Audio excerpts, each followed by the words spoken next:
Gracias, presidente, compañeras y compañeros asambleístas. Sobre el tema, yo creo que en la propuesta de mi compañera sobre este proyecto de resolución, Jimena Peña, con toda legitimidad, en representación de su circunscripción territorial, que es producto precisamente de los cambios que vivimos. Antes no estaban representados y al menos decíamos y escuchábamos voces que olvidaban necesariamente de quienes salían del país. Hoy, querida Jimena, nosotros respaldamos esta propuesta y evidenciamos la necesidad de que esas voces se expresen a nombre de los que están fuera de nuestro país. Pero en el ánimo de precisamente ir a dar respuesta a lo concreto que están viviendo nuestros hermanos migrantes, no solamente ecuatorianos, diría yo, de latinoamericanos y de otras partes también del mundo, deberíamos hacer el esfuerzo para precisar que el tema de la migración no se reduce únicamente a una política puntual de deportaciones del actual gobierno de Estados Unidos en particular. Se trata de una política de Estado de ese país que precisamente no reconoce el valor y el aporte de miles y millones de ciudadanos latinoamericanos y entre ellos ecuatorianos que han aportado con su trabajo a la generación de riqueza de ese país. ¿En qué condiciones, compañero presidente? En condiciones en que nuestros migrantes han sido trabajadores estigmatizados como criminales, en condiciones en que nuestros migrantes son los hombres malos que transgreden las leyes, en condiciones en que estos precisamente trabajadores migrantes que generan la riqueza de ese país son los más explotados, con salarios de miseria, son los salarios más bajos, son marginados de políticas sociales. En definitiva, estos hermanos migrantes no son los victimarios, son las víctimas precisamente de un modelo, de un sistema en donde en un país se privilegia fundamentalmente la defensa de esas ganancias y de que sean mayores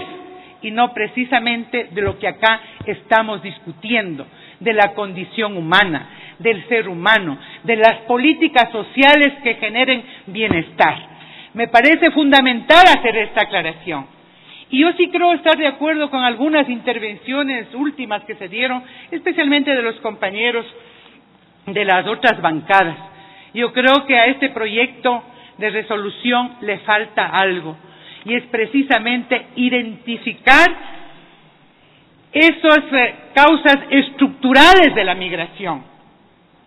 Y esas causas estructurales de la migración se expresan a través de falta de oportunidades laborales, falta de oportunidades de condiciones de dignidad para vivir bien en nuestros países y que precisamente han buscado otras condiciones u otras alternativas. Esos modelos económicos de exclusión, esos modelos en donde se privilegia precisamente el tener las mayores ganancias en función de tener abundancia para unos, privilegios para unos, en desmedro de las condiciones de igualdad para otros. Ese modelo, más de 10 años o estos últimos años, insistimos en cambiar las reglas de juego, recuperando el Estado. Precisamente, compañeras asambleístas y compañeros asambleístas, aquí hay que anotar que no han sido suficientes esos 10 años para recuperar un Estado que privilegie políticas de inclusión, que privilegie políticas de redistribución de la riqueza, que privilegie realmente la defensa de los derechos humanos aquí en el país y para quienes están fuera del país y que durante más de 30 años han salido y han ido acumulando los grandes cantidades que representan nuestros hermanos migrantes fuera de nuestro país. Por eso es que se justifica el que el pueblo ecuatoriano, de manera, diría, sensible e inteligente, ha dado un voto para la continuidad de un proyecto político que implica seguir recuperando ese Estado en beneficio de todos esos ecuatorianos, de los que están aquí y de los que se fueron. Por eso es que nosotros insistimos que este proyecto y esta solidaridad no debería quedar simplemente en el exhorto y en el reconocimiento, porque no estaríamos hablando de esto hace 10 años atrás, porque no había Estado a quien exhortarle, no había Estado a quien pedirle que profundice esas medidas humanitarias, porque ese Estado que representaban las embajadas, los consulados, estaban y tenían otra política y no precisamente de estar en la pelea diplomática y legal para defender los intereses y los derechos de esos ciudadanos. Entonces, en esas condiciones, compañero presidente, yo creo que no está todo hecho. Así nosotros tengamos una ley de movilidad humana que reivindica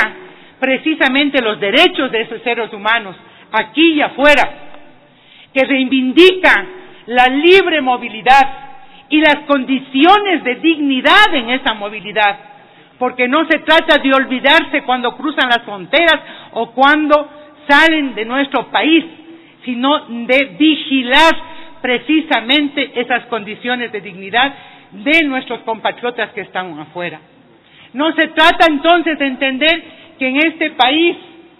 al margen de que hemos podido recuperar el Estado, de tener una política social y de hacer los esfuerzos para la recuperación también de una política económica que genere trabajo y que disminuya la migración, porque ese debería ser el real sentido, no ha sido suficiente, porque sigue existiendo incidencia de un sistema global que impone condiciones a nuestros países.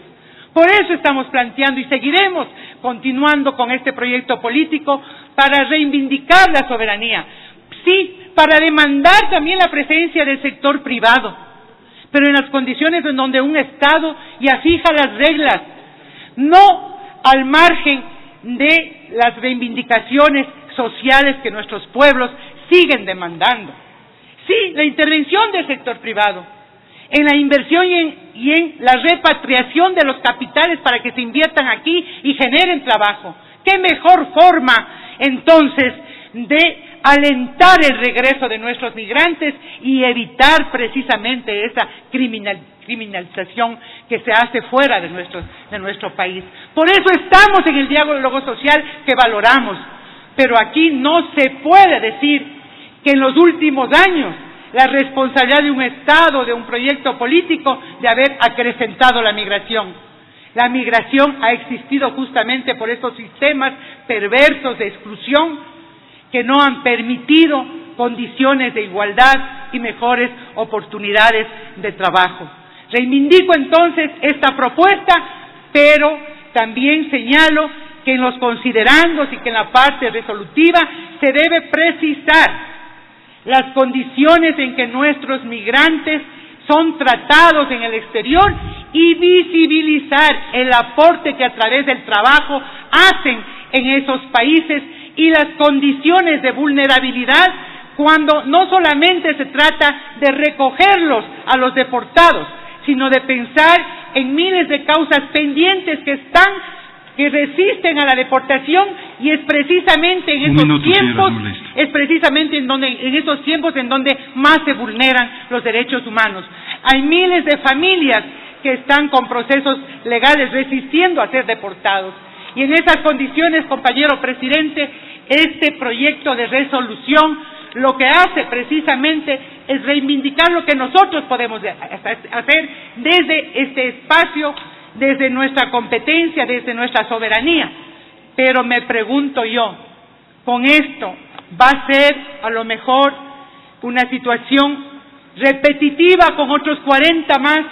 que pudieran venir el próximo mes o los próximos tiempos. Necesitamos visibilizar que las condiciones de los trabajadores migrantes deben ser bajo condiciones de dignidad, de respeto a los derechos humanos, pero también de reconocimiento a su trabajo y a su aporte al desarrollo de esos países. Eso es lo que nosotros deberíamos en este momento sumarnos y unirnos, y no precisamente, no necesitamos finalmente que acá se venga a defender a un gobierno, sí, que ya no está el presidente Correa, pero que para nosotros Lenín Moreno representa eso, la continuidad de un proyecto de recuperación del Estado, de una política social, con Lenín Moreno ahora y ayer con Rafael Correa y con el pueblo ecuatoriano y con nuestros migrantes seguiremos defendiendo Estado de derechos, de justicia, un Estado de transparencia, pero fundamentalmente un Estado de soberanía y de derechos humanos. Muchísimas gracias. Gracias, señor asambleísta.